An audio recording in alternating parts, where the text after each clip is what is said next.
Getting through it, okay. Doing really well. Yeah. So right, let's just talk back about a bit back about the torture that happened to you. So I mean, did you have any idea of night and day? Any sleep cycle, or it was all Uh, just a. But the first 11 days were worse. Why? yeah, Why? I gave an estimation. I wasn't sure. Yeah, I you weren't sure. I gave I cannot say it's 20 days because Yeah, this was big time. I wasn't. yeah, The whole time I could say that I was being tortured, but not like the 11 days, But I gave an estimation. That's why I said 3 days, 11 on the 31. So the whole Maybe, of the 31 days you were on your own, were you? yeah, On your own. yeah, And they just brought you out for. Did they take you out of the cell to torture you, or were you yeah. tortured in? There was, I think, the torturing chamber there, torturing room there. Mm, Uh, they take me. Sometimes they touch me myself, but the worst when they take me out to a place. I think the torturing place. I cannot see what it is, but they have all kind of torturing there. And was it most days? Was it every day, do you think, that you were tortured, or I'll tell you this way: every day I was beaten. Yeah, every day every you were day. Yeah, I was beaten, but not every day I was being like put in this torturing room. No, Yeah, no. This is the process. I was beaten every day. Everyone was beaten every day. Everyone. yeah. Uh, and but sometimes 2 days pass. I wasn't put in the torturing room. No. And again, did you find that the prison officers were the interrogators? Were they Bahraini, or did you notice I what noticed language? them. There was only one officer, one Bahraini guy, who was integrating me. I don't know who he is, but he was one of the high ranks there. Yeah. And but the others mostly are Jordanians and Syrians, Palestinians. They're not Bahrainis. The guards Mm. are Pakistanis, Indians, and even Iraqis. When I was there, I was told to praise Saddam Hussein many times. You were told to what? To praise To, Saddam to Hussein. praise Saddam Hussein. And even I was told to praise Bin Laden because I am the Shias. I don't believe in Bin Laden. I believe he is a terrorist. I do believe in Saddam. He's a dictator. But they were forcing me to praise them, so I did. I don't have other choice. If I don't praise Saddam, if I don't praise Bin Laden, I get tortured again. Yeah. Once I tried to refuse. Once I tried to refuse, and I was beaten severely. So, what kind of techniques did they use? So, obviously, we know that they obviously just beat you up. You were blindfolded, and they electrocuted you as well. They made you stand for long periods of time. Was there Yeah, anything else that in particular that you remember that they actually did to you? yeah. Sometimes they tie me to a chair. They handcuff my head to a chair. Sometimes they hang me. I don't know, on the wooden stakes or whatever. I don't know, but I've been hanged and I've been What, beaten. hung from your arms, or Yeah, from my arms. so? How Actually, does that they tried it many times, but they couldn't because I am tall. work? So they, They couldn't get you high enough. yeah, yeah. So they found an alternative because I couldn't touch the ground, but whenever I spread my fingers, I could reach the ground. Yeah. So that So didn't work very well for them. no. So what would you say was the worst thing that you experienced? Can you? For torturing side, I say the worst thing was being electrified Mm, and beating without stop. This is the worst things. And the worst of the worst was listening to other people being tortured. yeah. I cannot tell you. I cannot even tell anyone how I felt because it's kind of mixed emotions.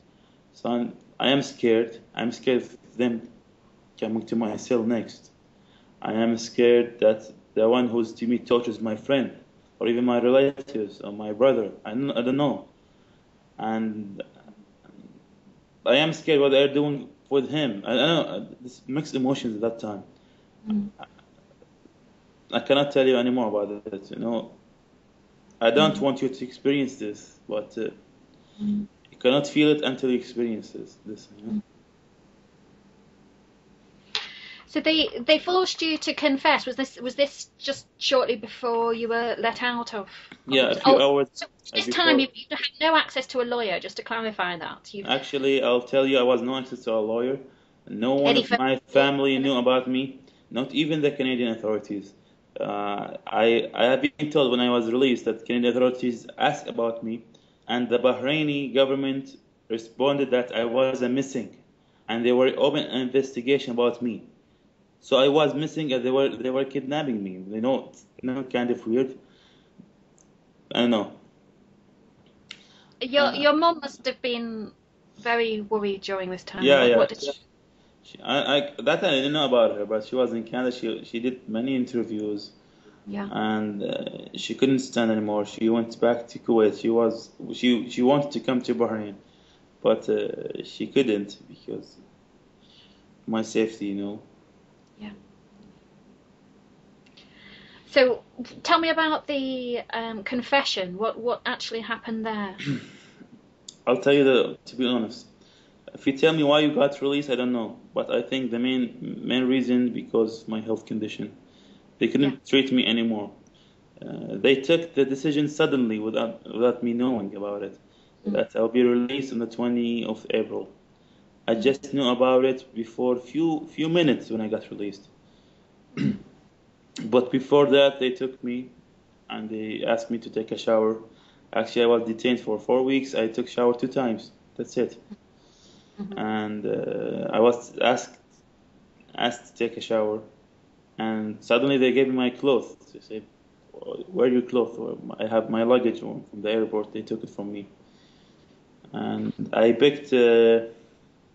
I don't know. I picked a red T-shirt, which is Ottawa Senators hockey team, Canadian hockey team. So Is that what you were wearing when you went in? no, no. Actually, the cloth I wore when I went in was yellow, and they stole it from me.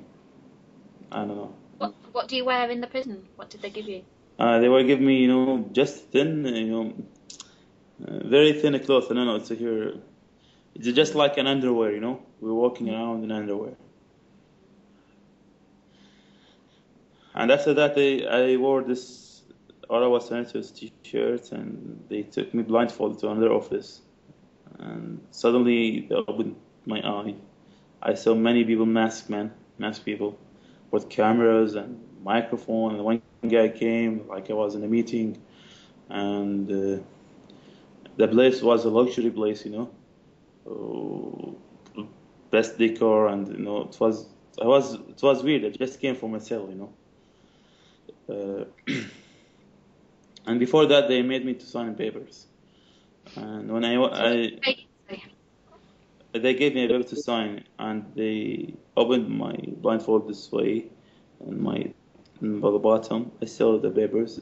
I could know that this is a confession. I wanted to read them. They threatened me that I had to sign it anyway, or I'll be tortured again.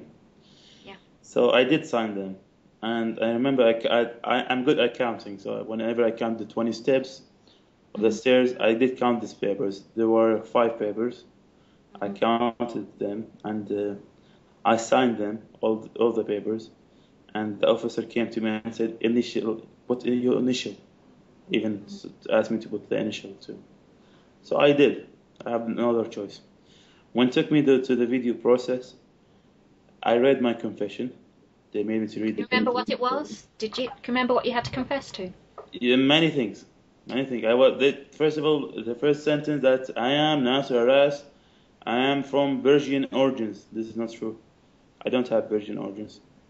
They related me to Iran, And I came here to Bahrain to take a rule after the revolution succeeds. This is funny, like just like a child who wrote this confession.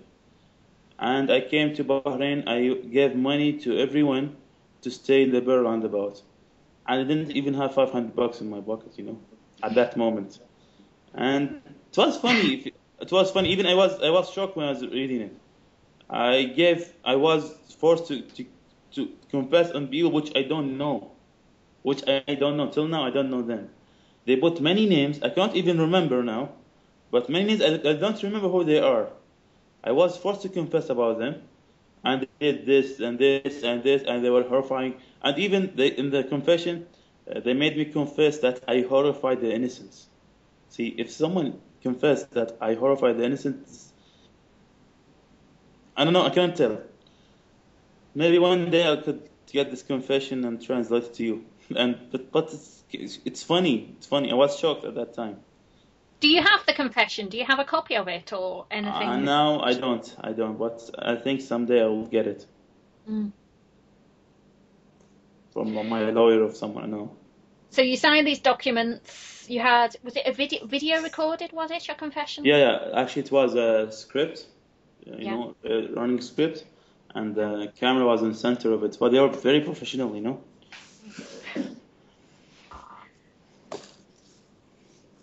Did you not?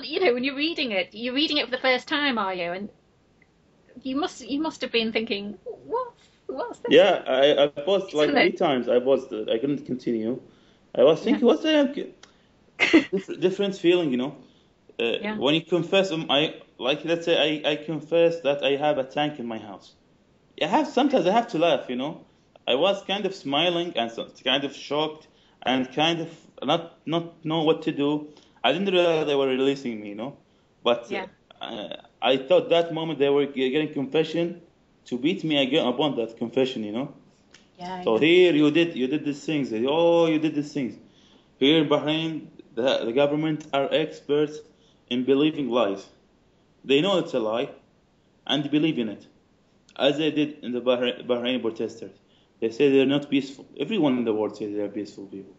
They did nothing.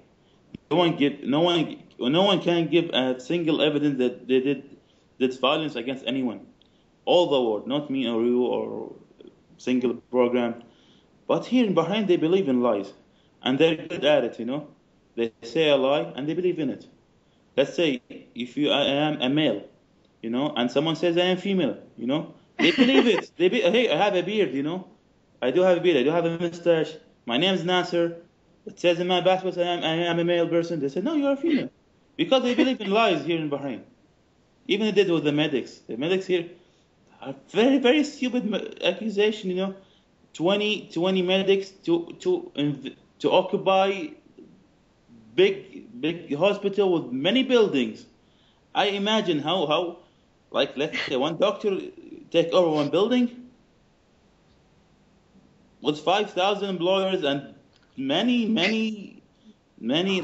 patients. And what should I do when I occupy an hospital?